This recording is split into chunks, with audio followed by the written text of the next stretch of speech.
bicara mengenai bekal mati. Tadi saya katakan, ini ada waktu 20 menit ini. Bekal mati itu yang masyhur orang itu mengenalnya 3. Idza mata ibnu Adam in qata amalu illa min salatin. Apabila anak cucu Adam meninggal, cacat anak cucu Adam wafat, maka semua amalnya putus kecuali 3. Betul karena orangnya meninggal, bagaimana bisa berbuat? Betul karena dia udah meninggal, kan dia tidak bisa berbuat amal apapun karena udah meninggal. Tapi di dalam hadis ini, kecuali illa min salasin atau illa min salasatin, shadaqatin jariyatin au ilmin yuntafa'u bi au waladin shalihun yad'ulah, rawahul Muslim. Yang pertama sedekah jariyah, yang kedua ilmu yang bermanfaat, yang ketiga anak cucu yang mendoakan. Tapi kemudian oleh Imam As-Suyuti setelah membaca berbagai hadis, lalu kemudian beliau mengumpulkan amalan-amalan yang bisa menjadikan orang itu, walaupun orangnya udah meninggal, amalan itu, pahalanya itu bisa mengalir kepada dirinya. Idza mata ibnu Adam laisa tajri alaih min fi'alin ghairu asyrin. Tidak ada amal perbuatan yang bisa mengalir ke orang yang sudah meninggal ghairu asrin, kecuali 10 perbuatan. Ya alhamdulillah nih, mumpung kita belum meninggal, perlu tahu ini supaya kita bisa mempersiapkan dan mengamalkan. Amin ya rabbal alamin. Yang pertama, ulumun bathaha, ilmu yang diajarkan kepada orang lain. Yang pertama, ilmu yang diajarkan kepada orang lain. Tidak hanya ilmu fikih atau ilmu tauhid atau baca Quran, apapun ilmu asal itu diamalkan untuk orang lain dan bermanfaat untuk orang lain, itu bisa berbuah pahala mengalir ke alam kubur kita nanti. Umpama kita sudah bisa baca Al-Fatihah, kita ajarkan kepada orang yang belum bisa baca Al-Fatihah. Padahal cuma Al-Fatihah. Tidak perlu muluk-muluk, kitab tebal, tidak perlu. Ada ibu-ibu seneng masak, pinter bikin kue. Lalu kemudian ilmu bikin kue itu ia ajarkan kepada tetangganya, kepada lingkungannya, kepada remaja. Lalu kemudian setelah itu si remaja itu, si ibu-ibu itu lalu membuat kue, lalu buat dagang, buat mencari rezeki, menjemput rezeki. Nah, ilmu itu mengalir. Ketika si ibu itu meninggal, si pedagang ini melanjutkan, punya asisten pembantu, lalu dia niru buat di tempat lain. Ini meninggal, asistennya masih berlanjut, lalu kemudian yang lainnya begitu terus turun-temurun, diturun-turunkan, maka ilal qiyamah orang yang tadi pertama mengajarkan akan tetap terus mendapat pahala. Amin ya rabbal alamin. Ya kalau ustadz sih sudah jelas lah, imam sudah jelas. Orang yang mengajarkan azan sama, mengajarkan azan kepada anak muda, lalu orang tua wafat, anak muda mengajarkan lagi kepada, terus gilir gumantir. Insya Allah itu ulumun bathaha. Nah, supaya jelas kita ke sini. Ulumun bathaha, tadi ulumun bathaha. Nah ini ulumun bathaha. Hadirin kaum muslimin rahimakumullah. Kita lanjut ke yang kedua. Ini kita yang singkatnya dulu, nanti baru yang lebih luasnya. Yang kedua, wa du'aun nahlin, doa anak cucu. Jadi anak cucu kita yang mendoakan kita ketika kita sudah di alam kubur, itu mengalir terus. Anak kita mendoakan kita, cucu mendoakan, lalu kemudian kita sudah wafat, anak sudah wafat, terus ini diturunkan ke bawah, terus. Ini pentingnya anak. Makanya anak kita jangan sampai tidak mengerti agama, jangan sampai tidak mengerti mendoakan orang tua. Ini penting. Karena itu harus diajarkan ke madrasah, diajarkan ke pesantren, diajarkan kepada guru-guru tertentu. Hadirin kaum muslimin rahimakumullah. Yang ketiga, wa ghursun nahlin. Nah, menanam pohon yang berbuah. Wa ghursun nahlin, menanam pohon. Itu pahalanya mengalir kepada orang yang menanam. Ini agak jarang disampaikan. Ini berkaitan dengan wa ghursun nahlin, menanam pohon. Makanya kalau sampai di rumah kita itu tidak ada pohon, satu pohon apapun, apakah bunga atau apa yang lain, itu sangat disayangkan. Ini kita perlu renungkan. In qamatis sa'atu wa fiya di ahadikum fasilah fa in istata'a an la taquma hatta yagrisa falyagrisa. Kata Nabi, in qamatis sa'ah, andaikan besok itu kiamat. Wa fiya di ahadikum fasilah, dan pada tanganmu, pada dirimu ada satu benih pohon. Besok kiamat ada kita punya satu benih pohon. Nabi mengatakan, jika sempat falyagrisa, maka tanam. Filosofi dari hadis ini, berbuatlah kebaikan, bercocok tanamlah, kendati pun kita yang menanam tidak akan menikmati. Kadang kan orang tidak mau nanam mangga, apalagi duren. Duren itu kalau yang dari biji, nanamnya bijinya itu bisa 20 tahun, Mbak. 20 tahun baru berbuah. Kemarin ada saudara dari kampung, dari daerah Limpung, dari Batang. Dia habis makan duren enak, lalu kemudian bijinya itu dia injek dengan kakinya pakai jempol di kebunnya. Kemarin baru buah yang pertama, enak banget itu. Ini 20 tahun kata dia. Gak tahunya, Masya Allah. Nah, berkaitan dengan ini begini. Bagaimana jika buahnya nanti dimakan codot, dimakan burung, dicuri orang? Nah, dalam sebuah hadis dari Jabir, ma min muslimin yagrisu gorsan illa kana ma ukila minhu lahu sodaqah. Ini kita yang lebih jelas lagi. Ma min muslimin yagrisu gorsan, tidaklah seorang muslim yang menanam sebuah tanaman, sebuah pohon, illa kana ma ukila minhu lahu sodaqah, apabila lalu kemudian buahnya itu dimakan orang, maka itu sedekah. Wa masuriqa minhu lan sadaqah, andaikan buah itu lalu dicuri oleh orang, maka itu sedekah. Dicuri sedekah. Makanya kalau kita punya pohon, Pak, di rumah, ada yang nyuri, diikhlaskan, Pak. Loh, harus, Pak. Kalau Bapak nggak mengikhlaskan, bikin dosa. Bukan berarti kita merelakan agar orang mencuri, enggak. Wala yarzauhu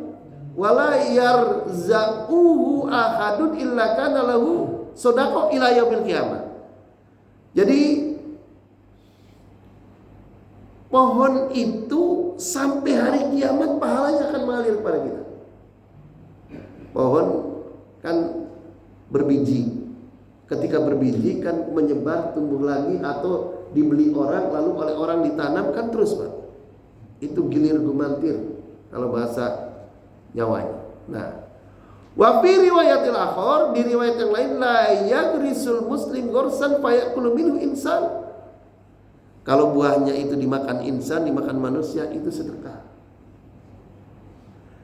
Wala dabbatan, dimakan binatang melata, itu juga sedekah. Wala tairun, dimakan burung pun jadi sedekah. Ila yaumil qiyamah, sampai hari kiamat. Ini kan yang repot karena nggak ngaji begini. Kita punya pohon belimbing, punya pohon mangga, begitu dicuri orang, dongkolnya setengah mati. Insya Allah. Nggak ngerti ini akan jadi pahala mengalir. Kalau Bapak tidak ikhlaskan, tidak jadi pahala mengalir, Pak. Karena begini, Pak. Ini di Harapan Baru kan dulu banyak tukang beca ini, Pak. Di kadang-kadang mereka itu yang saya perhatikan, dia dari kampung sampai ke sini duitnya udah habis, baru narik beca belum dapat uang, lalu kemudian belum dapat tarikan, mau makan gak punya duit, dia kadang-kadang melipir, ada belimbing orang diambil untuk ganjel perutnya. Saya menyaksikan, bukan tidak menyaksikan, kayak semua punya belimbing juga. Saya tahu, oh, ada yang ngambilin, saya lihat tukang beca, saya lihat tukang apa, dorongan apa, udah saya biarin aja. Ya Allah, alhamdulillah ada yang mau makan. Kita sendiri gak sempat makan itu Pak, belimbing begitu. Mangga juga, kadang-kadang mangga sudah dibungkus rapi-rapi, begitu kita mau ngambil sudah diduluin orang. Nah itu. Nah, jangan sampai kadang di sebuah daerah Pak, di sebuah wilayah itu ada haji sangat pelit. Ini haji sangat pelit. Itu dia punya kebun, punya sawah. Di kebunnya itu ada timun, ada terong, apalagi di kebun mangganya itu dia pasangin ilmu santet. Itu yang haji pelit itu. Jadi siapapun yang ngambil mangganya, lalu mangganya dimakan, itu lidahnya keluar. Gitu. Itu dosanya Masya Allah. Tapi ada cerita menarik Pak. Kakek saya bercerita, zaman dulu mungkin juga masih sama seperti ke zaman sekarang. Itu seorang haji yang baik, haji yang betul mengerti ilmunya. Itu kan biasanya kalau haji di kampung itu, apalagi tahun 60-an, itu kaya Pak. Kalau haji tahun 60-an kaya Pak, rata-rata nggak ada yang miskin Pak. Karena zaman itu jarang juga dikenal Haji Mansur, itu jarang. Haji karena tanahnya digusur itu jarang. Tahun 60-an, apalagi Haji Abidin, biaya dinas itu boleh dikata jarang. Nah, itu kalau musim paceklik, kira-kira 3 minggu lagi panen padi, itu banyak orang kelaparan. Banyak orang kelaparan. Sehingga kebetulan sawah Pak Haji itu sudah tua duluan, sudah menguning duluan. Nah, dalam pikiran Pak Haji ini belum tua banget, kuningnya itu belum full 100% ya, kira seminggu lagi dipanen. Rupanya sekelompok orang, 5 orang itu memanen dulu Pak, di malam hari dipanen. Dulu diduluin. Nah, ketika diduluin, dia manen itu begitu menjelang subuh, dia sudah digondol, sudah dibuntel, dia mau keluar nggak bisa keluar gitu Pak. Muter kemana, dia nggak menemukan jalan keluar dari sawah itu, nggak menemukan jalan. Itu karena ilmu. Biiznillah juga nggak keluar. Begitu habis sholat subuh, hajinya, ya Allah, ini kelihatannya ada yang tidak beres nih di sawah saya. Terasa Pak ilmu itu. Kalau zaman sekarang ada WA Pak. Zaman dulu pakai apa namanya, batin lah ya, ada batinnya. Terus haji ini bilang sama istrinya, mah masak yang banyak, nanti akan ada tamu. Masak yang banyak, potong ayam apa ini, kasih makan yang enak. Mau ada tamu? Ada tamu dari mana? Ya nanti saja lihatlah. Begitu selesai jam 5, setengah 6, Pak Hajinya menuju ke sawah. Begitu lihat, oh betul aja ini ada rombongan pencuri padi saya. Pak Haji cukup sendirian datang. Begitu dilihat ditegur, mas, lagi pada apa? Oh langsung minta maaf. Dia baru sadar, mohon maaf Pak Haji, kami ini keluarga kami nggak makan, karena itu mohon maaf Pak Haji, gini waduh. Ditepuk aja Pak Haji, ya sudah. Ya dirapikan saja semua apa yang kamu ambil, dirapikan di bawah. Yuk kita ke rumah. Diajak ke rumah tuh sama Pak Hajinya. Jalan. Singkat kisah katakanlah jam 7 lah. Dia ngobrol ini dari mana, anaknya berapa, ini dari mana, kerjaannya apa. Dia ngobrol di rumah. Haji zaman dulu rata-rata jawara Pak. Udah jawara, pinter, ilmunya tinggi. Nah, lalu kemudian masakan sudah matang. Masakan udah matang belum nih? Ini tamu-tamu kita udah pada lapar ini. Disuguhkan lapar. Memang betul lapar Pak, orang kelaparan zaman paceklik gitu. Udah kayak gitu bilang sama istrinya, ambilkan beras tuh 5 bungkus untuk 5 orang ini, 1 orang 1 bungkus. Udah lalu dinasihati sama Pak Haji, saya ngerti keluarga kamu begitu, saya ngerti keadaan kamu. Namun besok-besok lagi jangan mencuri. Kalau memang kamu betul-betul buat makan, datang ke saya minta saja. Jadi sudahlah dikasih makan enak, dikasih buntelan beras, padi yang tadi dia ambil dapat panen suruh dibawa untuk makan keluarga. Ini akhlak Rasul. Sekarang itu Masya Allah, ngambil sandal di masjid dibabak belurin. Sandal harganya berapa? Memang salah, memang mencuri. Apalagi yang dicuri mangga, orangnya ditumpukin, dikeroyokin. Masya Allah. Ada juga yang modelnya yang punya itu pakai strum. Masya Allah. Kebunnya dikelilingin tembok pakai strum. Ada Pak. Dihadirin kaum muslimin rahimakumullah. Bicara soal begini, ini akhlak yang penting Pak. Jadi kita ini apa ya, kalau orang tua saya, kalau kita itu punya barang seperti di kebun atau pohon mangga kita ada yang mencuri, ya alhamdulillah kita sedekah olah-olah. Sedekah olah-olah. Coba kalau kita mau sedekah kan kadang-kadang kan masak dulu, bikin ini, bikin itu. Ini sedekah tidak olah-olah.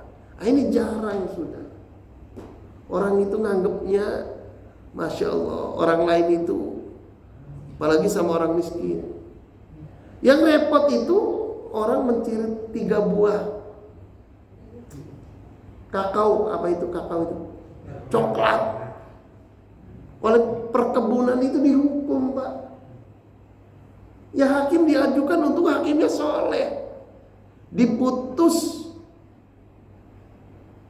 1 bulan masa percobaan. Nenek-nenek kelaparan, dia ngambilin kayu-kayu yang kering, lalu kemudian kebetulan mungkin ya namanya orang miskin di hutan, ngambil kakao 3 biji, dibawa pulang, dilaporin polisi, diproses.